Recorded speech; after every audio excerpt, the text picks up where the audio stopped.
I dare say, unfortunately, that access to opiates is probably easier to come by for some of the young people we serve than a good education, than a public, education that is well resourced, which is a crime and is of its own sort.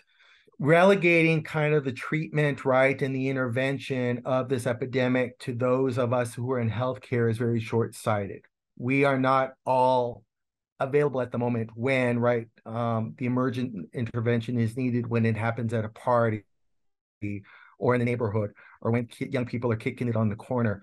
We need to do a better job, right, of addressing this epidemic because there are interventions that can be immediately life-saving, right? But unfortunately, those interventions have not been made available at the community level.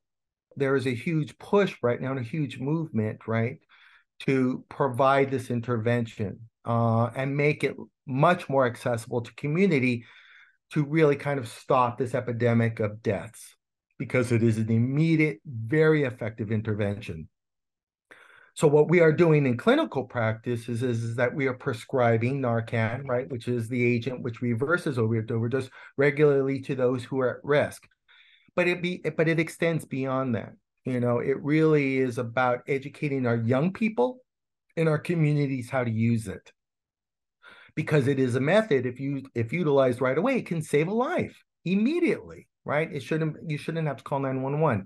So the way we're doing that as part of the Public Health Youth Corps is we are certifying all of our FACES students in the administration of Narcan. Not just how to use it, but it's kind of its physiology, how it works, right? And how one would go about educating it.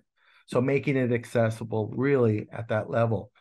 And this is this is a very important skill to know because just like CPR, right? Or basic life support, or stop the bleed, or mental health first aid, this is an intervention that young people can do immediately and can actually save a life and help us reverse, to some extent, this epidemic of preventable deaths caused by the opiate.